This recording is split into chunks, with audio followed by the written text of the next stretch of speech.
Good evening and welcome to another edition of Sports Corner. My name is Ralph Williams. By telephone is my co-host Smokin, Jim Frazier. Smokin, Jim, welcome to the program tonight.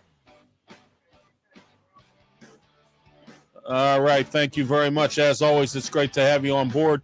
Coming up shortly here, we have Matt Vensel in the waiting room. I'm going to bring him up shortly. We're going to talk about the Pens GM search. And then also coming up, we're also going to talk about, I have Avi Greenwald coming up as well right after Matt. And he's going to talk about Miami Dolphins football, how their draft went, what thoughts he has on things. And we'll go from there with Avi Greenwald. All right, we're in the DJ Fun studios. And don't forget to call DJ Fun today, 412-545-4317. Look, graduations are coming up. Birthday parties, summer picnics, corporate outings, anything you need, call DJ Fun today, 412-545-4317. 15 years of experience in doing DJ work. Give him a call today because I tell you what, you will regret it if you do not. There are other DJs out there that have only been DJing 6 months and they're charging $1,500 to $2,000 for a 4-hour wedding. And DJ Fun, nowhere near that kind of an expense. So he will not reach in and pull out your wallet and take all your money. Call DJ Fun today, 412-545-4317. All right, I'm also here tonight to talk to you about our other sponsor, Hillcrest Farm in Richmond, Ohio. Call Hillcrest Farm today, 740-346-5442 or 740-632-2894. Hillcrest Farm has grain, beef, that they have straight out off the farm and right to you. All right, and their prices for everything are very, very affordable. Also, don't forget to email them as well, hillcrestfarmsohio@gmail.com, and their website, www.hillcrestfarmsohio.com, and on their Facebook page, Hillcrest Farm. Package deals include a variety. For $195, you get 4 pounds of burgers, 10 pounds of ground beef, 2 packs of filet mignon, 2 roasts, and 10 steaks. You can't beat that price anywhere. There are phonies out here. All these meat companies offering all these great deals. They don't come close to Hillcrest Farm. The roast box, $200. 7 roasts, 30 pounds of ground beef, $200. You can have a roast for 7 Sundays when you have a family meal. All right, ground beef box, $95. My favorite. I have purchased this. 20 pounds of ground beef, $95. Richmond, Ohio is only 45 minutes from Pittsburgh. It's right up the hill from Steubenville, Ohio. You can go across the real nice suspension bridge into Steubenville and catch it, go right up the hill, right into Richmond, Ohio. All right, coming up right now, we're going to have Matt Vensel. Matt is the beat reporter for the Post-Gazette for the Pens. And the Penguins right now, Matt, are in search of a GM. How's that search going right now, and what can we expect from the Penguins? Yeah, I think it's starting to pick up this week. They've taken their time. They've vetted about a dozen candidates. They've kind of determined, how they want to go with their front office structure. Then they want it to be like it was last time around with the president of hockey ops and a general manager. Although you'd think the president of hockey ops would have the final say this time around, whereas last time it was Ron Hextall. But they were checking out different candidates from different teams. I think the big one hanging out there was Kyle Dubas in Toronto.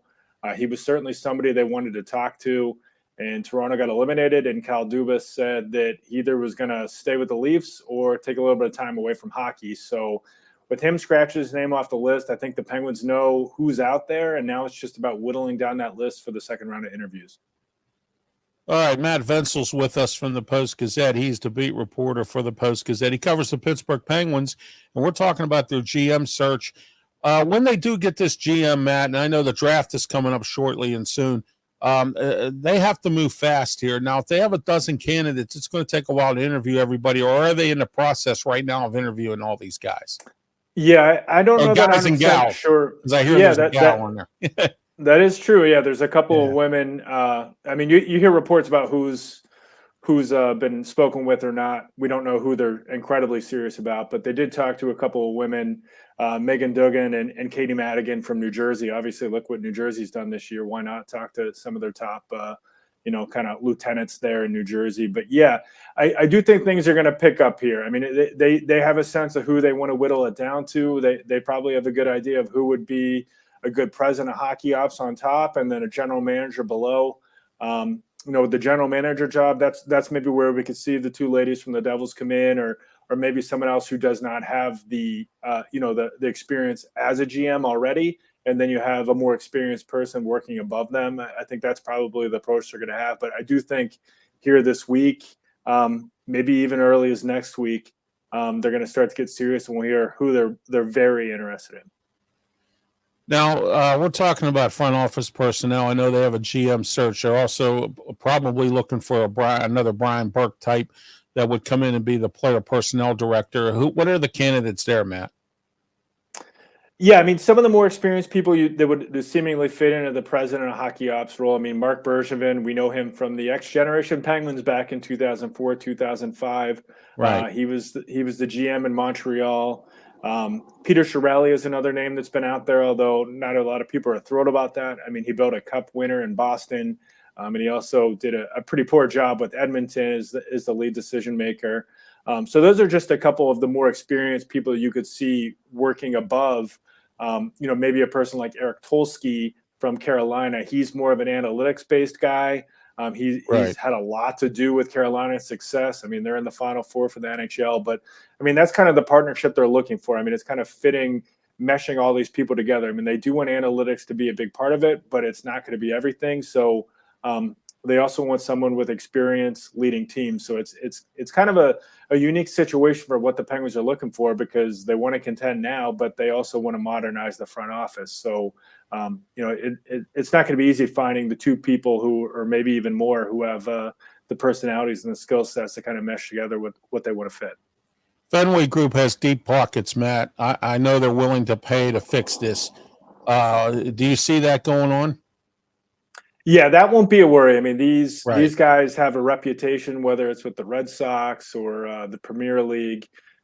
They will pony up for top executives, and I think they were definitely interested in doing that with Kyle Dubas had he come free from Toronto. So yeah, money will not be an issue. They're committed to putting a winning team out there, and they're making a lot of money in the process. So that's one advantage that these ownership groups with deep pockets have over other teams, where there's no salary cap for executives and coaches and stuff like that. So Fenway has shown they're willing to spend in those areas.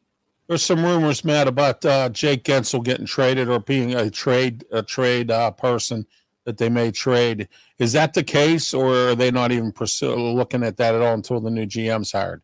Yeah, I mean, that'll be something whenever they get the new group in. I mean, obviously that's something that these candidates are being asked about. But if you look at their roster situation, they have a bunch of guys with no movement clauses. They have a couple of guys in Carter and Granlund that will be difficult to move. So that leaves only, a few guys there who are trade candidates who would actually have a lot of value elsewhere. So, Jake Gensel in particular, he has 1 year left on his deal. It's a great deal. So they need to figure out, right now, are we going to re-sign this guy, or do we want to try to make a hockey trade, as they call it, and bring in a different type of player? But he's one guy. I don't think they would move Rickard Rakell, but Rakell's a guy who would have some value. Jeff Petrie and Marcus Pedersen those are the four guys I think if they were going to make a hockey trade, they would be involved. Because even a guy like Brian Rust, he has a full new movement clause. So I mean, and by all accounts, he doesn't want to leave. So whoever takes over, their hands are tied with this roster because of all the no movement clauses, and also guys like Carter and Granlund who are locked in. Yeah, I don't know if I'd want that job, man, because they got a lot to do. If they offered you like $4 million, you might go for it. Well, yeah, I probably would take it and then fail and take my $4 million and go home. There you go. There you go. I wouldn't do it that way. Smokin, Jim, you have any questions for Matt tonight? Yeah, I do have one. This is so great, the information Matt is bringing. But do you think, Matt, when they hired a general manager, do you think that it should be his responsibility to pick a head coach? And if so, do you think Sullivan's job's in jeopardy? Yeah, that's a great question, because Fenway Sports Group, all their actions show that Mike Sullivan is going to be back. But at the press conference after the year, their representative David Beeston said it would be up to the new GM. They're like, we really Right. like him. We think he's a great coach, and that's true. They think he's a great ambassador for organization, but they also kind of like left the door open a crack. That said, Mike Sullivan's helping them look for a new GM and helping them run the team. One of a few people who's helping them run the team right now. So it's hard to imagine them hiring someone as much as they like Mike Sullivan and being like, if the candidate was like, oh, we got to fire this guy. So I would fully expect Mike Sullivan to be back. It seems like he wants to be back. I know there's been like some Rangers speculation, but I think Mike Sullivan will be back. But I also think his seat has gotten warmer, and GMs, Right. these hockey ops leaders, they want to bring in their own people, but they also recognize that Mike Sullivan's a great coach. So I think Mike Sullivan will be back. But if another down year or a rough start, anything could happen. And I also left out the big thing too. They just gave this guy a big contract extension, I think 9 months ago now. So there's a lot of money. Wow. I mean, I think FSG would like eat the money if they needed to. I mean, Right. like I just said earlier, they're willing to pay for top executives, but they signed this guy less than a year ago, and they think he's a great coach. So I think it would be highly, highly surprising at this point if Mike Sullivan was coaching anywhere else at the start of next season. Yeah, well, I would think, Matt, Smokin, Jim, you have any other questions? No, thanks for the answer, Matt. Appreciate it. Okay. No problem. Anyway, do you think that he is on eggshells, Mike Sullivan? I mean, really, in all honesty, do you believe this? Because his stubbornness has gotten in the way, and I call him mediocre Mike, like Mike Tomlin, because I think he is a mediocre coach at this point. All right, I think the luster has ran out, and he's not willing to change anything for the better. Our stars are getting beat up, okay? They need to put some bruisers on their lines in order to stop this, okay? All he wants is puck-handling defensemen, and he doesn't like big guys. Look what he did to Ryan Reeves and a few other people. So I think somebody needs to sit down with Mike Sullivan and say, hey, look, you got to change things. And good head coaches in any sport, Matt, are willing to change things, but not Mike Sullivan. He seems like he just wants to continue to do what he's doing. Do you agree on this? Yeah, I mean, I think that's one of the big criticisms with him is just schematically they haven't really changed the way they want to play, and this year it was glaring. I mean, the last couple of years they could say, okay, goaltending let us down, for example, in the playoffs. Right. But they could point to their regular season success and how they played and some good moments in the playoffs. But this year was not the case. They looked as old and slow, which was predictable given they had the league's oldest roster. So yeah, I mean, I do think as Sullivan comes back, he definitely has to be more open-minded about how they want to play, the tactics they use, and also more willing to play young players. That said, he hasn't actually, exactly had a ton of really good young players. I mean, there's Right. not many examples of guys who have not played a lot here and went somewhere else and had a ton of success. I mean, I think the one that obviously stands out is Jared McCann. So I think those are the two big criticisms. And yeah, I mean, I think whoever they bring in should challenge him on that because, when Jim Rutherford was his boss, the two of them were in lockstep about the identity of the team, how they wanted to play. And also Sidney Crosby was 30 at that point, not 35. So it made sense.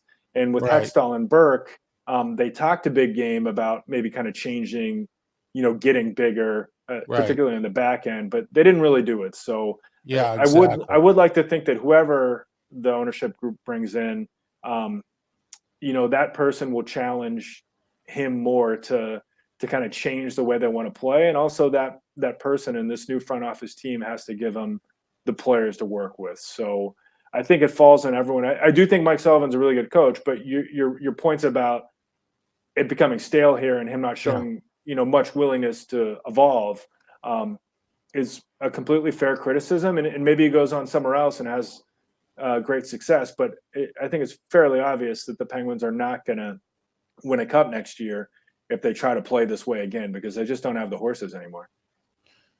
I have a question for you, Matt. What's the situation with the goaltending? I know Tristan Jarry is still on the team. Casey D. Smith has signed a 1-year contract. I don't know what his status is at this point.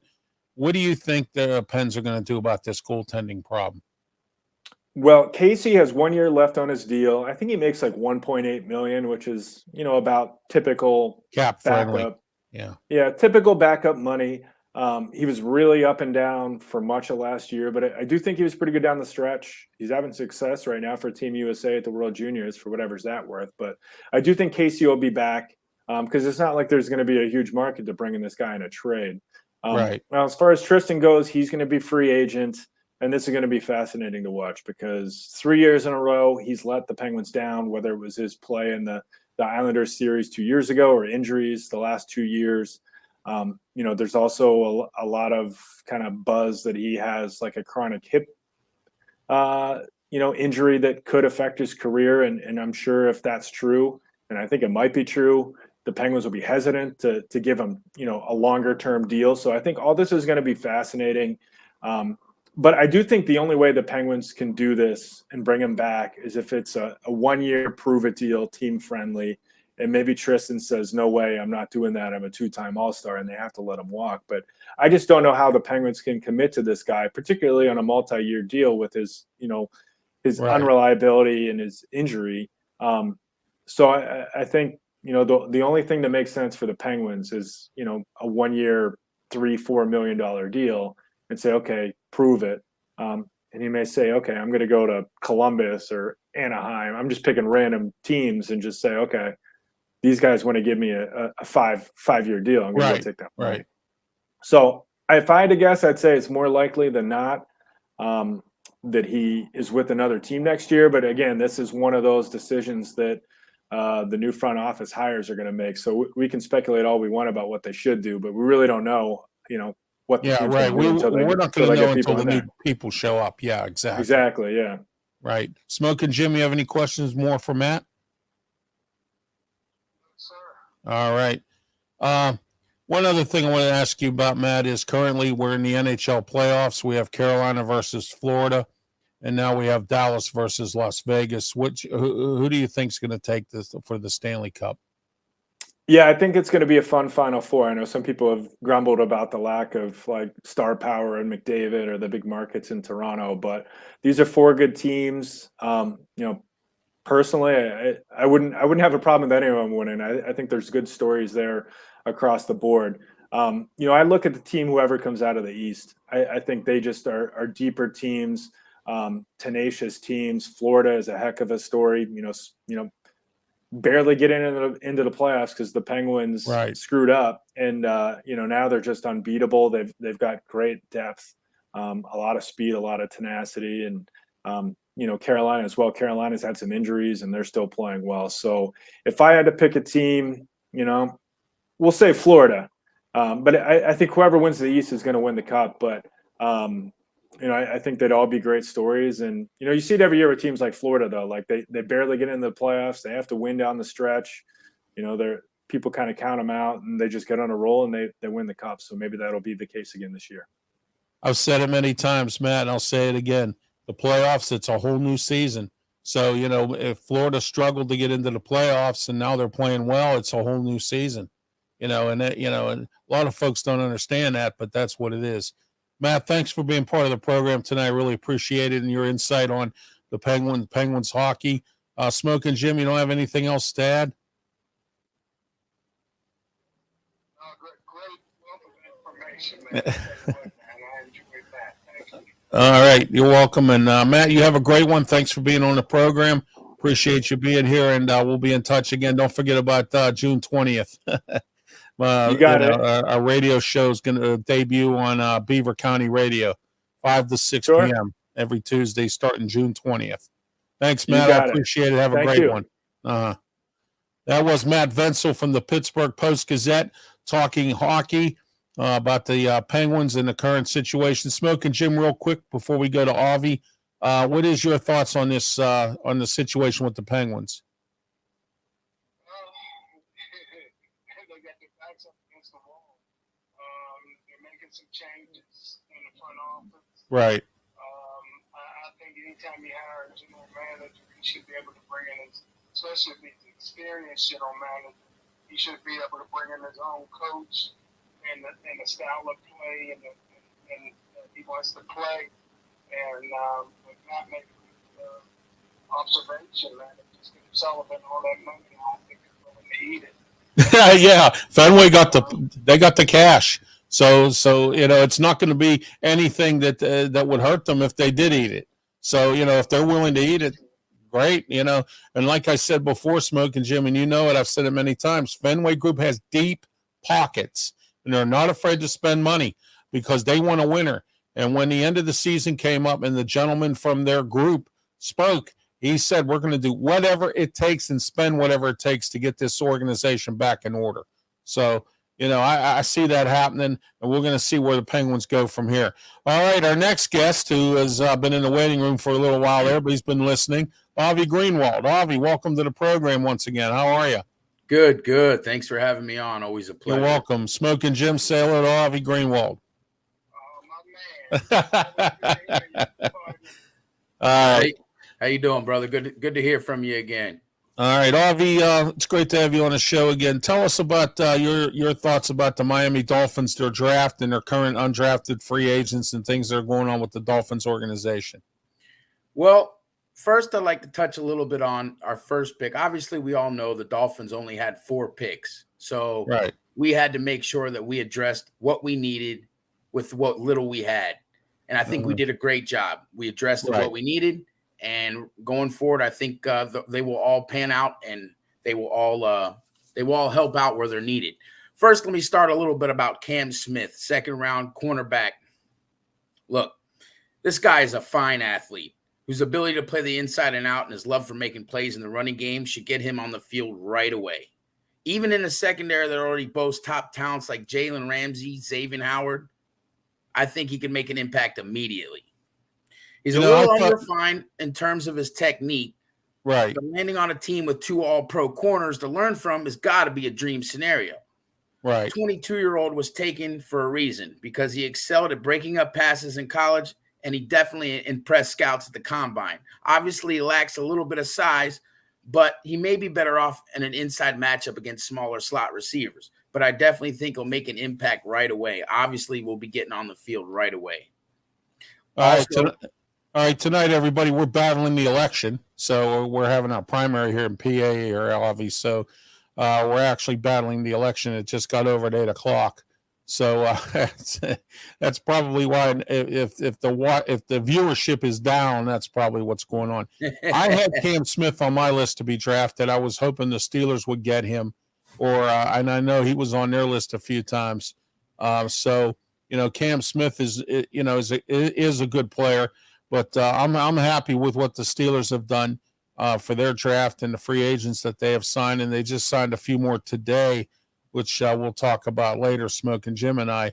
But I believe that the Steelers have done pretty well with themselves, and they're starting to get rid of some of these bums and some of these guys that are just I call them Tomlin's bums because he seems to worship these guys, and they don't play well at all, but then they continue to be there, and I just don't get it. You know what I mean? So. But now Omar Khan's taken over as GM, and Andy Weidel is the assistant GM from Philly, and it seems like that's what's going on. What's going on down in Miami? Is Ross staying out of everything now? Is he letting the coach do his job, or what's his deal? Well, that's the hope. We're hoping that he does let them run the show. We've finally changed our culture in Miami. I wouldn't say that McDaniel immediately is what brought it, but he's continuing, I think, a little bit what Coach Brian Flores had brought. So the Dolphins, since Marino retired for a long time, it had been, let's replace Marino and get back to where we were. We had to finally get rid of that mind state that we had to get on from that and change the whole culture in Miami. And now I think what Brian Flores first brought was, what we need is to build our defense, because defense obviously can win us ball games. And now we're working on our offense. Obviously, we've got really good pieces on offense. So hopefully we can come together as a really balanced team and we can really make some moves. I really like what the Dolphins did drafting Devin Aiken. Now, if you're familiar, all the running backs right now in Miami are all on a 1-year contract. So right now, our rookie running back is the only guaranteed guy to be on the roster for next season. And I'll tell you what screams out at me with this guy, obviously. It's just speed. This guy is an absolute he's a cheetah. Is like Tyreek Hill. This guy is fast. and we're hoping that we can get him out there in the slot receiver, short passes out to the flat, be able to create mismatches against linebackers. I think this would be really work out for us in all. I also like what the Dolphins did in round 6. We picked up a wide receiver out of Stanford, Elijah Higgins. He's probably going to be making the transition to tight end, which I think is a good move. I think it would really help us out and boost our core on offense, get us some more targets out there. Obviously, it'll help. He's probably got the route running. I could compare him maybe to a little bit to an Evan Ingram type. More of a wide receiver that plays tight end, that can really line up on the outside. Maybe like a Kyle Pitts type of guy. Obviously, Kyle Pitts is on a whole nother level, but right, we'll see what happens. And then obviously in the last round, we went after Ryan Hayes, a tackle out of Michigan, who I think is a very talented guy. I honestly don't even know how he slipped all the way into the 7th round, but we got him, and I think he can make an immediate impact. Maybe he'll play a little guard, maybe he'll play a little tackle. I know the Dolphins are committed to Austin Jackson right now at right tackle, but going forward, we'll see what happens. Let me ask you this: what's the backup quarterback situation looking like right now, Avi? I know Tua is the starter. Mike White. Yeah, Mike White. Yeah, Mike White right now is the backup. The Jets, Skylar right? Thompson's our 3rd guy. Yeah, brought him in from the Jets, right? Yes, Mike sir. White. Yeah. He had a reasonable season with the Jets. He did what he had to do. He did. He had a pretty decent season there. Had some good games. You know what? From what we've had as a backup quarterback the last couple seasons, I think I'd take Mike White over the last few. So if God forbid Tua goes down, his durability becomes an issue again. Yeah. I think we have somebody that might actually be able to win some games. God forbid we get back into the playoffs like we did last year. Our defense kept us in that game against the Bills, but our quarterback play just couldn't finish us the game. So if we happen to run into that problem and we need somebody like Mike White, I think our chances would be a little bit better than if we had Skylar Thompson out there. So for sure. Smokin' Jim, you have any questions for Avi? I'm learning a lot, man. I'm loving it. I'm getting ready to go over to Rivers to put some money on Miami. Be a good bet. The wide receiver tight end that they got from Stanford is really going to be a mismatch problem, man. Oh, yeah. To go with all the other weapons, it's going to be outstanding, man. Absolutely. One other thing I wanted to ask you, Avi, Smokin' Jim and I seem to be in the same boat here. Do you believe that the AFC is way better than the NFC this year? Night and day. Not even a question. Right. Not even a question. I mean, I hate to say it. Obviously, had so much success last year. If Jalen Hurts and the Eagles are your front runner no matter what, and there's nobody that comes close, I mean, that just spells it out right there for you. The NFC's not as tough, is not as strong as you thought, So I definitely believe the AFC is just loaded. So much young talent, so many good quarterbacks. Obviously Aaron Rodgers finally joined the AFC, so it'll be really interesting going forward. And there's definitely a few rookies that I believe are going to make immediate impact too. So it'll be very interesting to see what happens with those guys. Let me ask you this. Do you think Buffalo's tough this year? Do you think they're going to be, or do you think it's time for them to fall a little bit? It's tough to make that call sometimes. Sometimes I feel like I have a bit of a biased opinion towards Buffalo because I just can't stand them. But in reality, I'll be honest with you. Right. I do believe they have a kryptonite. Maybe we don't know exactly what it is, but I think they're beatable. I was saying this all year last year, and obviously we saw that at the end. The Bills are beatable. The Bills can fold. And I like Josh Allen. I think he's an amazing quarterback, but he's yet to prove to me that he can really get over the hump of, great quarterback to superstar quarterback. You know what I mean? I want to see him really win some games before we can give him that title. But if I had to say something like, are the Bills frauds or are they for real? I would say I think they're frauds. I don't think that they're as hyped, they're as good as they're hyped up to be. Obviously, they got a great quarterback, they got a great wide receiver in Stephon Diggs. But if you've seen at the end of the season there, Stephon Diggs and Josh Allen weren't seeing eye to eye. Stephon Diggs, I believe, right after the season ended, requested for a trade. Am I right? Yes. So yes, that can't be good for the locker room. I'm interested to see what's going forward. They had some work to be done on that offensive line. They struggled with injuries to their secondary last year. So, we'll see. Obviously, on paper, I'm sure the Bills will be picked to win the division for the next couple years until the Dolphins really arise and do something. The Jets, obviously, now are a lot more loaded with Aaron Rodgers. They carried one possible rookie of the year and their rookie running back. And obviously they got the rookie of the year. What's his name? Garrett Wilson from Ohio State. So it'd be really interesting to see what happens. Obviously they let go of Braxton Berrios, but I think they could afford something like that with the amount of talent they have over there. And Bree, I forget the guy's name from the Jets, the running back, Breece Hall. I apologize. Breece Hall, yeah. Guy's amazing. If he can stay healthy, I think that guy can really do something special. So, and obviously at Aaron Rodgers' old age, I believe he would love to lean on the run right now. So we'll see what happens. That AFC East is definitely up for grabs, I think, right now. Yeah, you have New England. Don't spell New England out. And they got Bill O'Brien as their offensive coordinator this year. There's not going to be the toss-up. I used to call it the coin toss between Matt Patricia and Joe Judge. Well, what play do we call next? We'll flip a coin. I'm not totally out on Mac Jones. I think he's shown glimpses of what he's capable of. Obviously, he's had some ups and downs. But I wouldn't count him out either yet. You probably got that right there. So you're right. Like I said, AFC East is going to be a shootout. Right. I think all the divisions in the AFC are going to be a shootout this year. I think it's going to be pretty interesting to see what happens.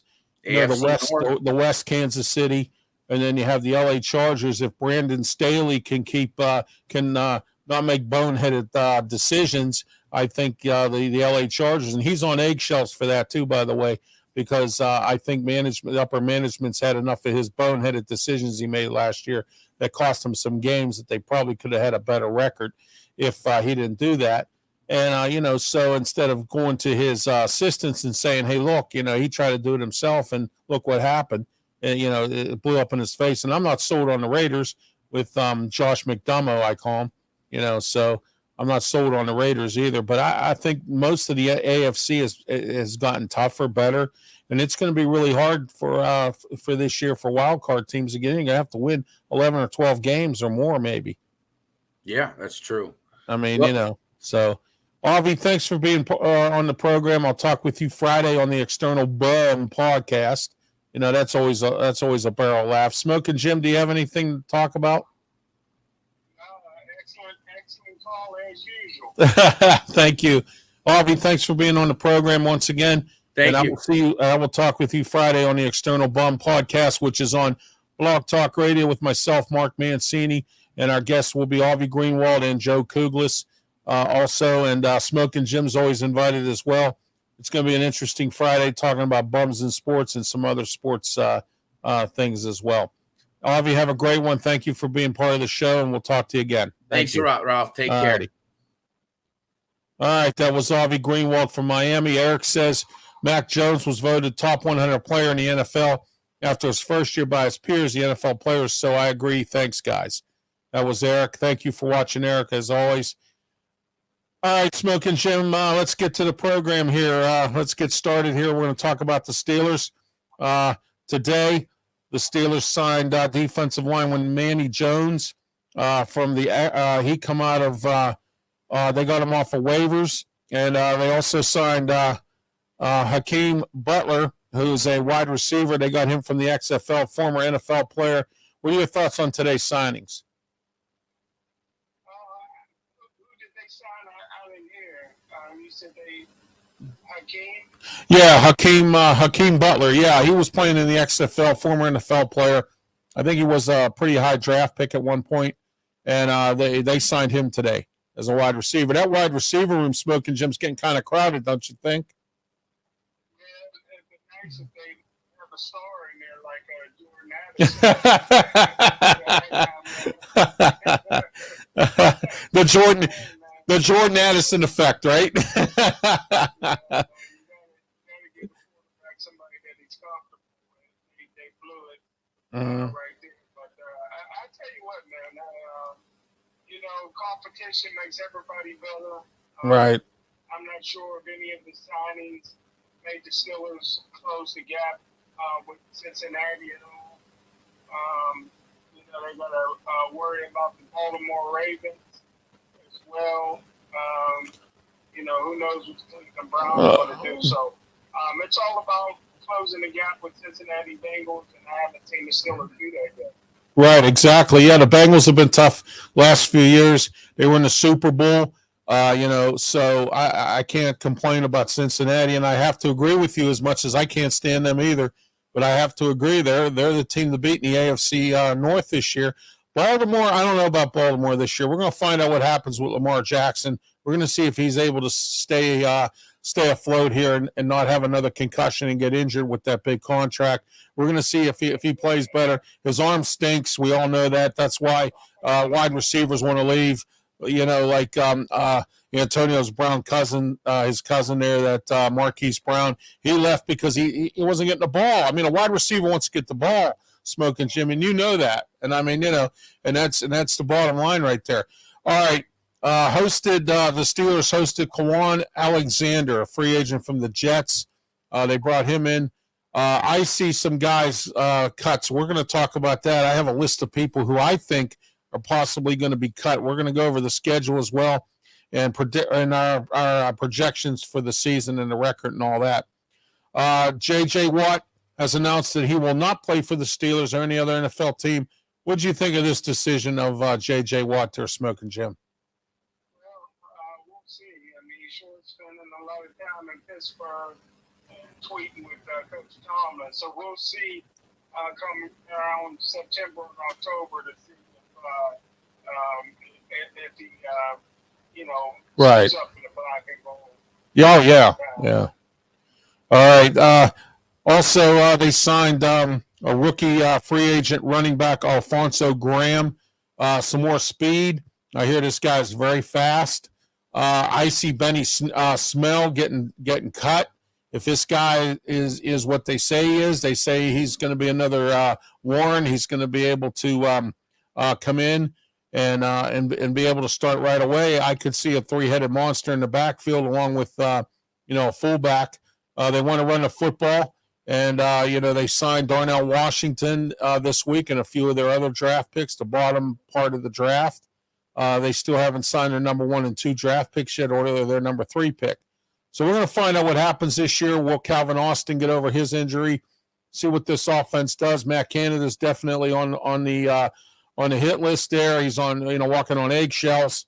They brought that offensive assistant in from Arizona State University who coached under Herm Edwards. We're going to find out what happens this year with the offense. The defense, I think, is going to look pretty interesting. We're going to find out there as well. What do you think, Smoking Jim? Well, let's talk about the elephant in the room. I was very disappointed they signed Mason Rudolph. I'll say this way. I'm hearing that he got around $5 million for one season, which you're going to save a lot of money there. I think that half the league now is made up of Lamar Jackson and Mahomes and these athletic black quarterbacks. Jalen Hurts. I think 3 of them was drafted in the first 10 picks this year. Right. Listen, Pittsburgh Steelers got a guy for $200,000. They could have saved almost $5 million by getting your guy out of UCLA. Not only will he listen when you're a boxer and you're getting ready for a fight, you get a sparring partner to emulate what your opponent's going to do. That way you're sharper on game day. Right. This kid could have gave you a of a Mahomes or Lamar Jackson, Right. these other guys. The Steelers don't have nobody on the roster that can give the defense a look. They're going into these games cold. That's why Mahomes puts up almost 50 points against the Steelers at will when he wants to. Listen, they could have saved somebody. They could have got a guy, like you said. That Thompson Robinson. Yes, exactly. Right. Yes, absolutely. Yes. And give you that look in practice, and he would make those guys, the defense work. Right. He's a really good quarterback. He's a really athletic guy. Yes, he is. And, Yes. I think they blew it. Now you got basically three quarterbacks that all look the same, act the same, and throw the same. So. Yeah, absolutely. Well, here's what I'm thinking, Smokin' Jim. I think they're going to try to get rid of Trubisky and get rid of that $8 million. But what's sad about this whole thing is they gave Mason Rudolph $5 million.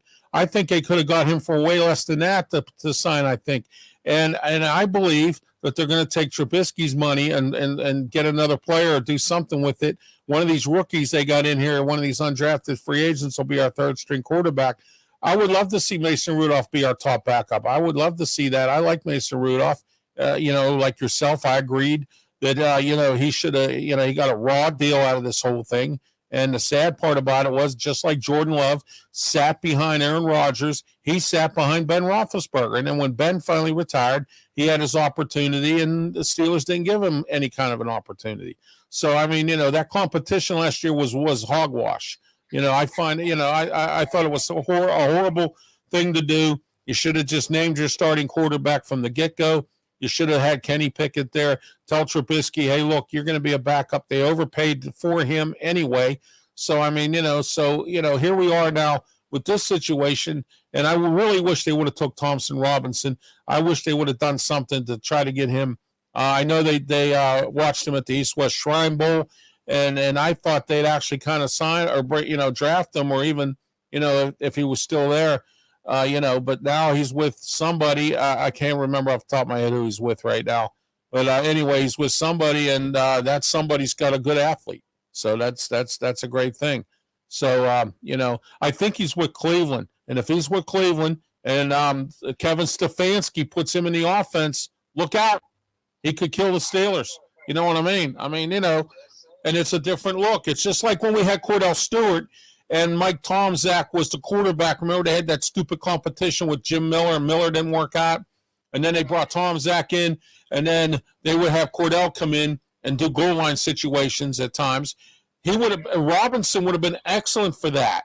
You know what I mean? Kenny Pickett wouldn't have to even score a touchdown or anything like that. They could have had him, but they didn't focus on that. And that's you know what I mean? And that's going to become a problem for them. And you're right, they have three stale quarterbacks. I'm not saying Kenny Pickett's stale. I'm saying they have three stale quarterbacks, and they have two undrafted rookies, and no one knows where they're going to be at. So, I mean, and like you always say, if they were good enough, they would have got drafted. You know what I'm saying? So that's that Smokin' Jim is the way I see it. That's the way I see it. All right. Next, they also hang on. Yeah. All right. We just talked about the Mason Rudolph signing and my thoughts on that. So, all right. They also signed former Ravens tight end Nick Boyle, who also can long snap. Rumors are having it that they're planning on bringing him in to compete with our long snapper, and I can't remember his name. He's from Duquesne off the top of my head right now. But anyway, they're bringing him in to compete with him, and we're going to find out where that goes. If Boyle makes the team, he'll make it as a long snapper, but he can also play tight end, which means you could line him up in a two tight end set, and we're going to end up having a bunch of tight ends on our roster, and they better use them all. You know what I mean? What do you think, Smokin' Jim? Tight ends are such a mismatch, especially at this size. We got a guy now that's 6'7", 265 pounds. Darnell Washington, yep. Who's going to match up with him? It's just a nightmare, mismatch nightmare problem, man. So I agree with you, man. Tight ends are just so valuable. You can throw right over the middle to a tight end. Oh, absolutely. All right. Some other Steeler news. Their schedule came out on Thursday. Their 2 preseason games are against Buffalo and Tampa. They go to Tampa Bay. Tampa Bay has your buddy down there, Baker Mayfield.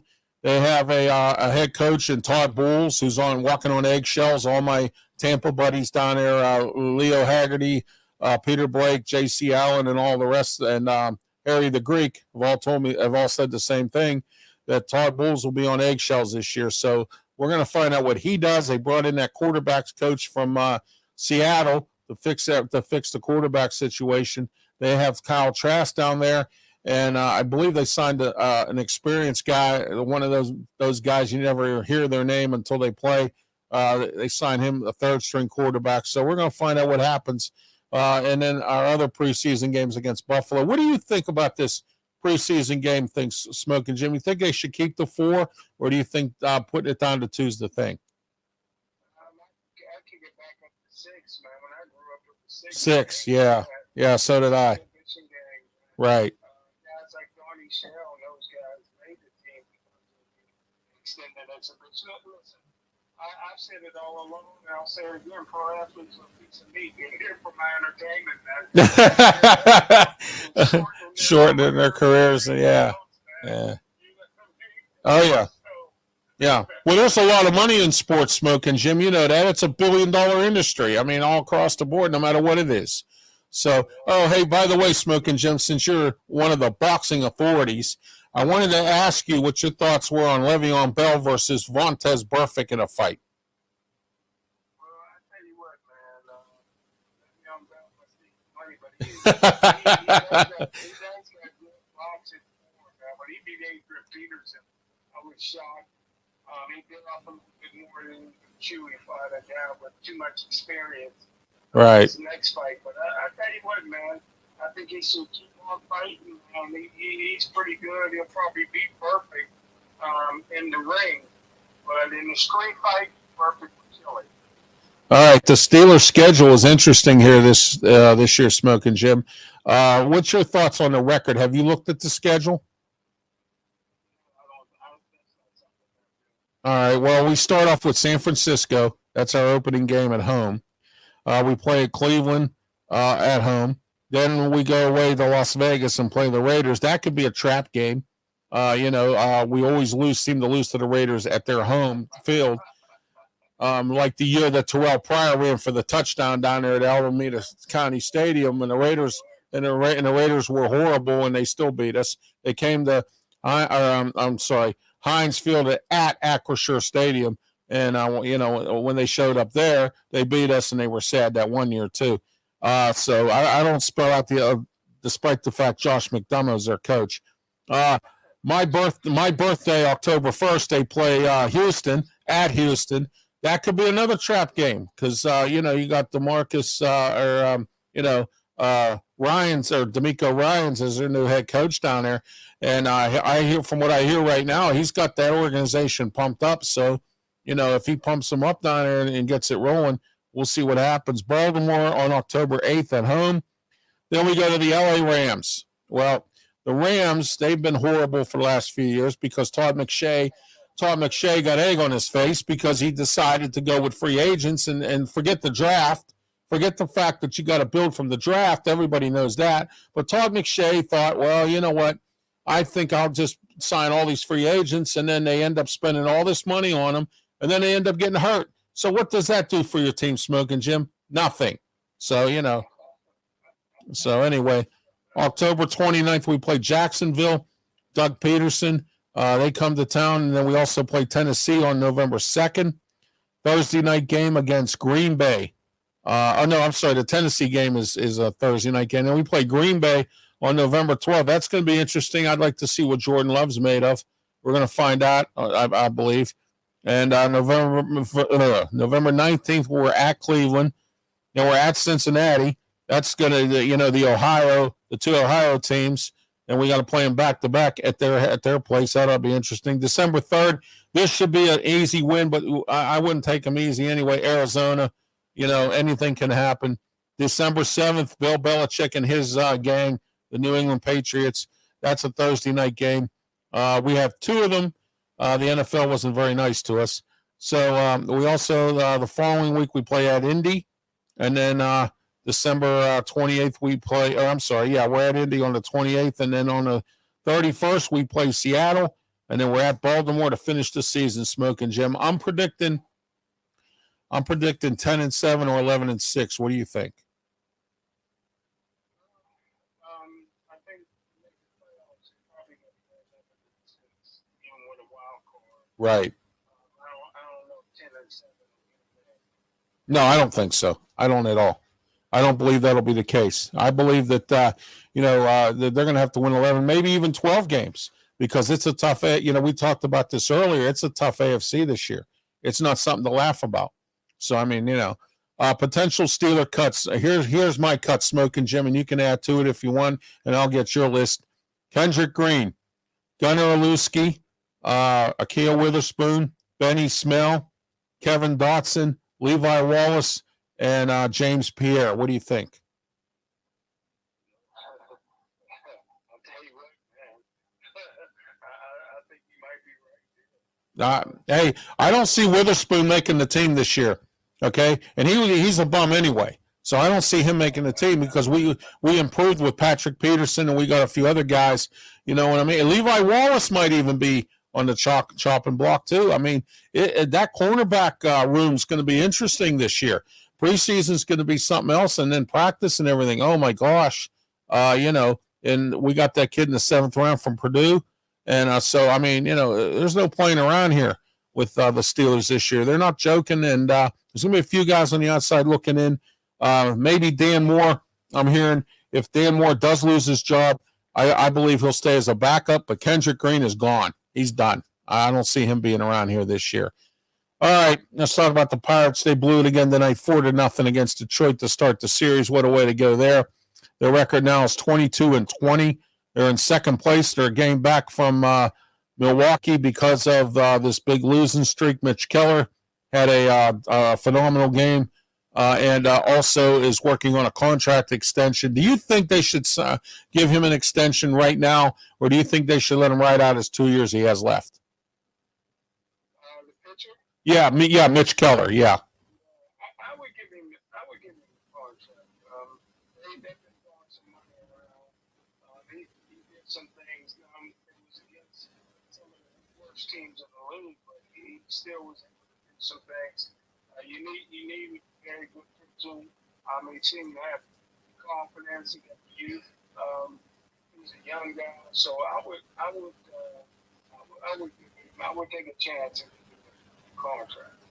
All right, Ben Sherrington said Vince Velasquez is progressing. He threw a simulated game down in Bradenton. He's supposed to start at Indianapolis in his rehab. He should be back soon. The guy they had pitching today, this Ortiz, he was horrible. He only lasted 4 innings, but fortunately the bullpen was able to hold him down to only those 4 runs that he gave up. Unfortunately, our hitting has been bad lately. Now they're talking about Andy Haynes. They want his head, the hitting instructor. I don't know what's going on here, Smoking Jim. They had the Eckstein brothers up here for a few years, and now they got this Andy Haynes, who's supposed to be the greatest thing since sliced bread from Milwaukee. The only reason he left was because he couldn't get along with Council. There was some arguments with them too. So he ended up with the Pirates, and I guess they thought that our hitting was going to be the greatest thing in the world. Now all of a sudden we come into May and we're in this big slump. What do you think? Like I said before, you are what your baseball cards says you are. Cards are 90 to 100 team. I don't think they'll ever win the season this year. I don't think they have the personnel on the field to have a winning season. So I'm not surprised that they're starting to fall out again. Yeah, G-Man Choi being hurt, O'Neal Cruz being hurt. It's really hit him. I tell you what, the defense at shortstop is horrible. Balls going right past him through people's gloves. I mean, there was the one play where Castro actually leaped and he didn't get the ball. And I said, if O'Neal Cruz was playing shortstop right there, right now, as tall as he is, he would have caught that ball. And it ended up dropping into the outfield. And I was pissed. I was like, you know what? If that was O'Neal Cruz, I think that would have been the case. Oh, by the way, Marcano tonight got thrown out by the umpire. He argued a strike call, and the umpire tossed him out. That was in the 8th inning. So, hey, like Nick Nolte said in Blue Chips, we might as well win at something. You know what I mean? Oh, I'm sorry. Rodney Dangerfield said that in Ladybugs too. He the girls were fighting, and he goes, "We might as well win at something." So there. So, catching situation. Everybody's upset with Austin Hedges because he's not hitting the ball. Supposedly the best defensive catcher. I don't see it there because there was a few times when he could have easily threw somebody out at second and he didn't. And the one throw that he had, he was on his knees. And I'm like, come on, you're not Manny Sanguillen here. You know what I mean? Manny Sanguillen could be in a catching position and throw you out and not even move from that spot. But I think you'll agree with me on that. And then they got this Jason DeLay who, hits the ball pretty well and his defense is okay. But, the pitchers rant and rave about Austin Hedges, but he don't hit the ball. They're talking about Henry Davis coming up and that, that Indy Rodriguez they have, that other catcher. He's in AAA not hitting the ball. Henry Davis is hitting the ball. The question is, what's their defense like? That's the whole problem. They're hitting the ball, but you got to have both in order to be a good catcher. All right. Can the veterans bring this team back, Smokin' Jim, back to their winning ways? What do you think? Yes. All right. I just hope that they don't fall apart after the All-Star game. They have a habit of doing that. I don't know why, but they do. All right, Pitt football. They're hosting a blue chip recruit, Elias Rudolph. He's a linebacker. Pitt's not planning on breaking the contract with the ACC if the conferences do decide to get switched around. We've had this discussion a few times, I believe, about these mega conferences coming up in football. What do you think of this? Well, it's that rock and hard place, and it's not they're going to hold on to the ACC. Where else are they going to go? Nobody else really wants them. They don't grow enough at home. Right. And Pittsburgh's got a big market, so they just got to keep doing what they're doing, man. Hopefully they don't get killed by the portal. They can keep bringing in recruits. Now the coaches got to find a way to win 1 or 2 more games every year. Yeah, exactly.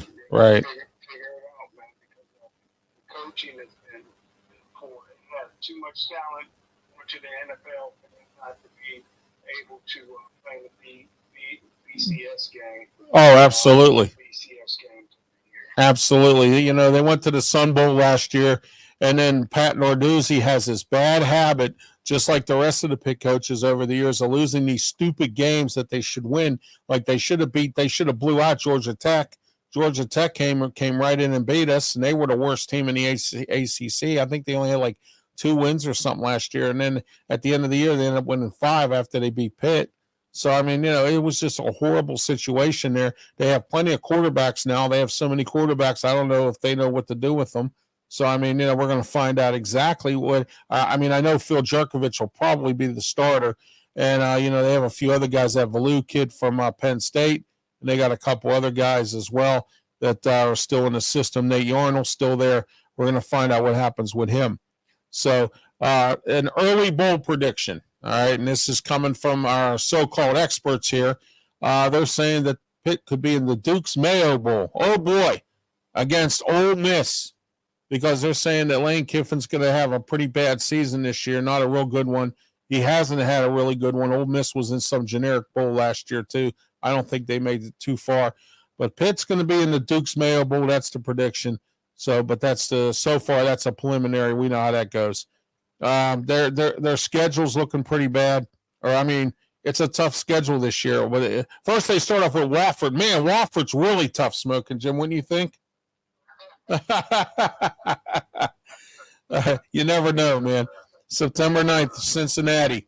I've said this many times. Everybody, Luke Fickell left. He went to Wisconsin. Cincinnati stinks. No, they don't, because they got Scott Satterfield from Louisville.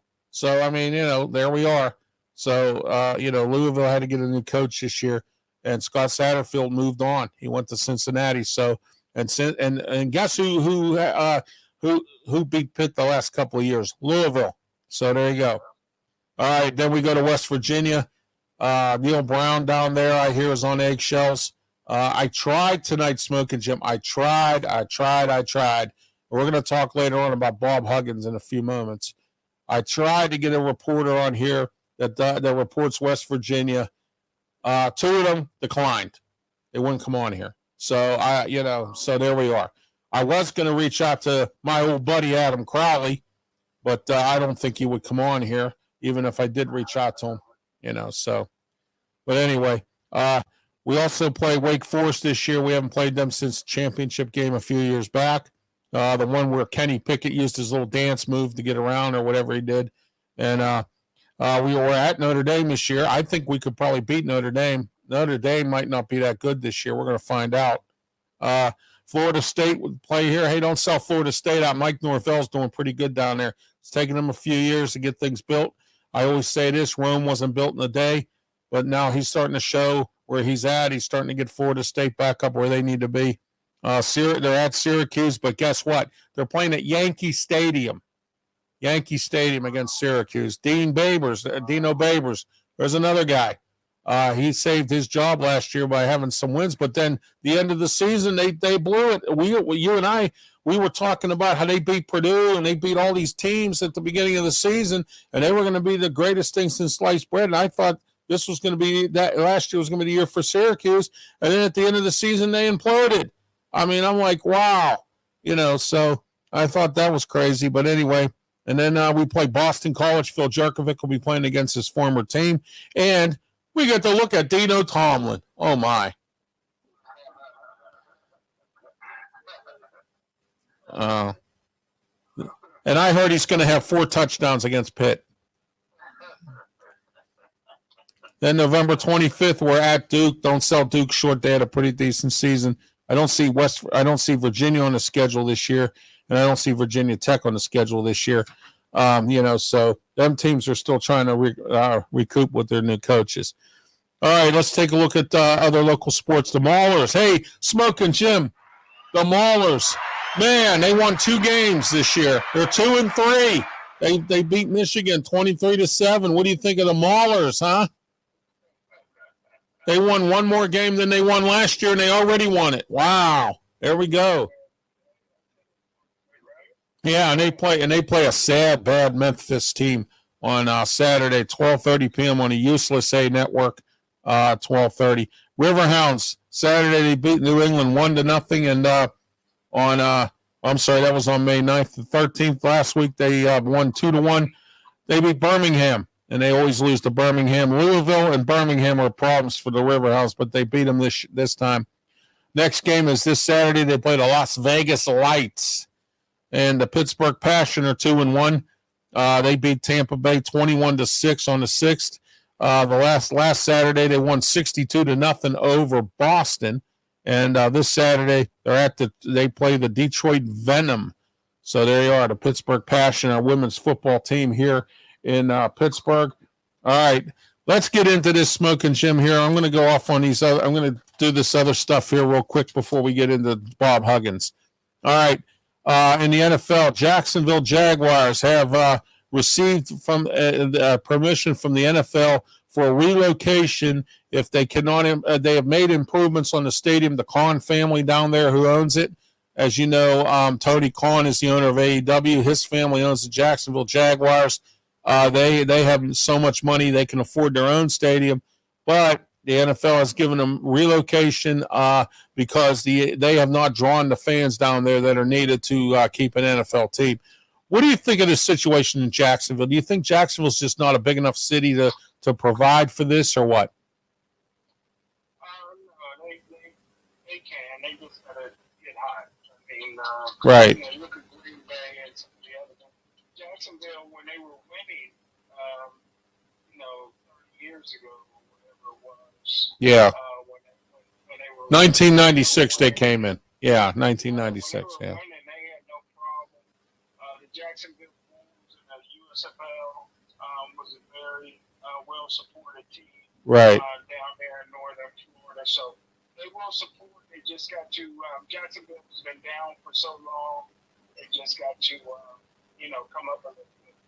Yeah, I think the Kahn family got it right with Doug Peterson. I think they're going to win. They won last year, and it was great to see them doing it there, and it was great to see Doug Peterson back coaching.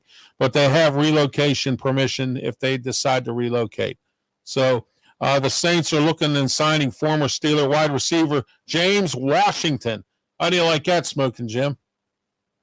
I mean, he was always a good kid, always had decent hands. Former teammate of Mason Rudolph at Oklahoma State. So, farm boy, grew up on a farm, went to college for farming. So, Right. I pulled for him because he's really a class act. Washington Commanders, Mark Mancini's team. All right, this team has been sold to a Barney Bay Sox and are offering free tickets to the fans for the first couple of games. How do you like this one? That's cool. Yeah, I guess they can afford it. XFL championship. I want to congratulate the Arlington team. Yeah, the Arlington team. They were 4-6, Smokin' Jim. The odds of them beating DC at 9-1 were slim. And I said this many times, and I'll say it again. When you're in the playoffs, it's a whole different new ball game. The season starts all over again. So Arlington took advantage of it, and they beat DC in the championship game. And I want to congratulate them for that. USFL scores: Houston 27, Birmingham 20. Philly 24, New Jersey 21. Memphis finally won a game, 17. Todd Haley's team, New Orleans 10. All right, and speaking of that, Jack Collinsworth, who did the Maulers game, he was talking about Memphis's Todd Haley, this past week, and he was talking about how Todd Haley's been around the NFL, and a lot of coaches say they can't get along with him. That's why he can't get a job. He was coaching high school before he came into the USFL. So that goes to show you where Todd Haley is at. I remember when Walt Harris left Pitt or got fired from Pitt to go to Stanford. And then after that, his reputation went down the toilet because who in their right mind, Smokin' Jim, would take their mistress to a national coaching convention and then end up be seen on TV holding hands by his wife?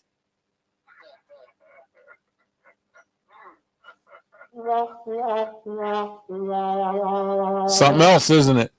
So, not a lot of people know that, you know what I mean? So, all right, WVU. Let's talk about this Bob Huggins thing here, Smokin' Jim. I heard the comments tonight from on Pittsburgh Sports Line from Jim Allen Bogan about this thing with these racial slurs and him getting all $1 million a year. And some of these athletes that got off slim pickings, like Tom Brady, like Bill Belichick, $40,000, and then he couldn't coach the preseason. Do you really think that hurt the New England Patriots? It did not. But what I'm saying is, I agree with him in some perspective. All he did was make a racial slur, but he's done this many times, especially when he's drinking. What do you think of this Bob Huggins thing?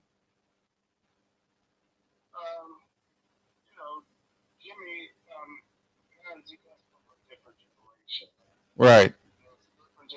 It's different times now, man. Yes, it is. You're right. Certain things you can't say. Yeah, you got to be careful. Oh, we are, yes. But we're careful. Yeah. Certain things you can't say. Huggins he should be happy to only lose $1 million. Instead of getting fired. He makes money outside of his contract. He makes probably more money outside of his contract than he do with his contract. So with the endorsements and everything, they love him down there. So he's lucky to still have a job. Most people would have been fired because of that. Not only because they would have been fired the first time they said it. Oh, absolutely. This guy's been he's been a multiple offender for years. So right. Like I said, I understand where Guns is coming from, but he's from a different generation, man. They see things differently, man. Young people today, the young media today, loss of jobs. Oh, look at the guy on ESPN that lost in Fox. They lost their jobs because they said something derogatory. Wendy Bell, a couple times, Wendy Bell opened her mouth, stuck her foot in it, and got fired from KDK, WJAS. I mean, and now, yeah. Yeah, Dawn Lemon too. I mean, I like Dawn Lemon. I actually watched last year when we were doing the evacuation of Afghanistan. I see he was very pinpoint, right up to par on everything. I enjoyed his reporting and everything else. And to see him get fired, that was crazy. But for Bob Huggins, actually escaped this because I want to tell you a little story real quick. He was working, he's still at West Virginia, but Dana Hogerson got fired, and Dana Hogerson had a couple bad seasons at the end of his tenure. And you want to know what was going on with him? He had a drinking problem. And I'm going to tell you this, and this is the very first time a head coach from anything in West Virginia was ever banned from all the casinos. Okay? And he was banned from the casino bars, and there were a lot of bars in there that wouldn't serve him because he was a drunk. And I even said this when Houston hired him. I hope he went and got help at rehab or something, because if he'll lose another college job because he's getting drunk. Huggins, that's what happened to him in Cincinnati. He was drinking all the time, and I've heard this, that he is a drunk. And if that's the case, that's fine. But you got to be careful what nowadays, like you said, what you say, because everybody gets offended. Everybody. I say things on the way I see it that people don't like, and that's too bad. And I don't care. I've blasted friends, I've blasted people I don't like, and it, and I know it. And I don't play around with this stuff. And I blast people who do me wrong, who screw me over. And this past week on Monday, the last night on the way I see it, Smokin Jim, I had to blast Permanis. Permanis did me wrong. With advertising sponsorship, and they did me wrong, and it'll be a cold day, and you know what? Before you see me eat another Permani sandwich, so and I said this. Remember this: that they screwed me when you take a bite into that sandwich or you drink that beer at Permani's. You remember what I said about what they did to me. So that's what's happening now. Bob Huggins. We're going to see where this goes. We're going to see if he's able to. I hear some players are transferring because of this. They didn't like it. Their parents told them to transfer out. Some people, big donors, are starting to back out now, Smokin Jim, which means West Virginia's going to lose money. And they fired their athletic director last year because they lost some money. So now they're going to lose money again. And Bob Huggins could really be, he might down the road get fired if they keep losing donations from big donors. The Peterson family donates a lot of money to Pitt. They have their the Peterson Event Center and the baseball stadium up on the hill. So, and I heard they gave money for this other facility they're building now for the volleyball team. They're going to tear down or do something with Fitzgerald Fieldhouse, and everything's going to go to this new facility when it's ready. The Petersons gave to that. How would Pitt feel if Pat Narduzzi or somebody or any of these guys, Jeff Cape or anyone said something derogatory, and they lost to Petersons? You see what I'm saying? So, it could boil down to that. What do you think of this? Right. West Virginia University is the only game in town, man. Bob Huggins, bigger than life. Anything they lose, they get back triple. Right. If they won it, it's West Virginia. They don't have no professional team. West Virginia Mountaineers is all they got. The football team and the basketball team sells out. It's crazy. Fans love it. They love Bob Huggins. If he did the same thing at Pitt or a school like that, he'd been fired. But you can get away with that at a school like West Virginia because he holds all the cards. West Virginia University holds all the cards. Absolutely. That school was almost like Oklahoma back in the 80s. Oh, yeah. Game in town, man. Barry Switzer and all them guys. Yep. Brian Bosworth, I remember. So, who was a draft bust, so Brian Bosworth, he was a draft bust. All right, Smokin' Jim, we're getting ready to conclude. What's final thoughts for you tonight? I think it's all, man. Great show, man. You do a great job. Thank you. Man, I think that you'll be nationally syndicated in 2 years. Oh, absolutely. You know it, man. June 20th. I can't wait, man. I'm tickling myself. It's I'm pinching myself. I can't wait because June 20th, you and I changed the radio atmosphere of sports. We changed the whole complex of it. Okay. And it's great because we're going to have, I know you're already on the show. We're going to have Luther Dupree and we're going to have Claudia Rosano on, and you guys are going to talk about boxing. I'm going to have you guys talk about some boxing in your show and everything else. So that is some great guest I'll tell you, great guest for a debut show. And I think it's going to be super duper. We're going to carry the load for this station, and I think we can do it. And I believe you and I are going to make it. We're going to make it big time. It could go syndicated. And if it does, I got to get up to date on NBA.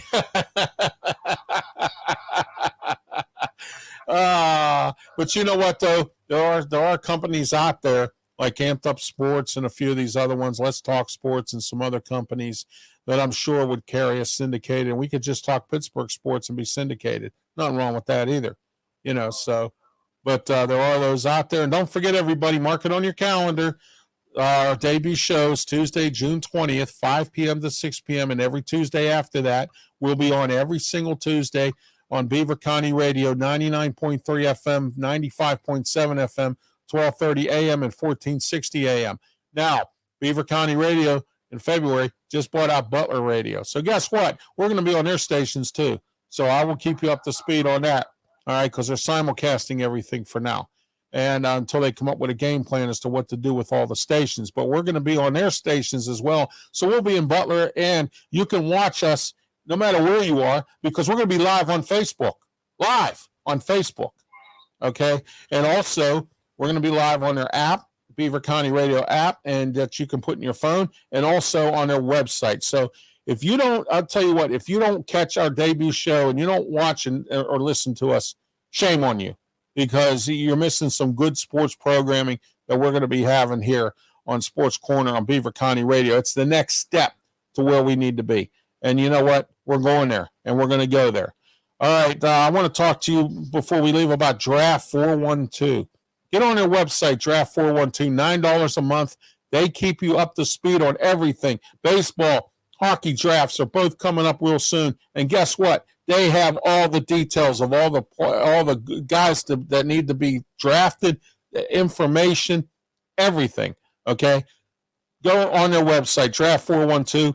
You have some complimentary things, like if you're a first-time subscriber, I think you get a month for free or something.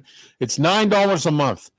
$9. That is so easy. All right, $9. You can put down a can of beer or a pack of smokes and pay $9 a month. Draft 412. And don't forget, tomorrow or on Friday, we'll have Joe Kuglis on with us from Draft 412 on Blog Talk Radio, 347-205-9631, the External Bum Podcast. Also, don't forget, Thursday night we do Wrestle and Sports Talk. Myself, Smokin' Jim Frazier, Mark Mancini, 7:30 start time. And I'll be next Thursday, not this Thursday, next Thursday, I will be in Erie, PA. So we will not have any podcast. Mondays, the way I see it, you can check the archive versions on YouTube. I still need 2 more subscribers to make 100. I'm still at 98. So just a few more announcements here. Tomorrow night, talking wrestling, myself, Smokin' Jim Frazier. Smokin' Jim, I have some bad news tomorrow. And I think you already know, because I sent you some of the information as to what's going on for tomorrow night. We have some bad news. So, yeah, it's not good. Randy Orton is possibly going to retire. His dad made a statement on Twitter that he's going to retire because of his injuries, and John Cena is calling it quits too. He's not wrestling anymore. And then we might lose Seth Rollins. I'm hearing he might be going to Hollywood to do movies and some TV series. So if that happens, WWE is going to be in trouble if Seth Rollins is gone, because he was projected to win the title the new title, which is going to be defended at Clash of Champions. And we'll talk all about that tomorrow night, 7:30 p.m. right here on our 4 platforms, YouTube, Twitch, Twitter, and Facebook. All right, for Smokin' Jim Frazier, I am Ralph Williams. Everyone have a great night. Thanks for watching.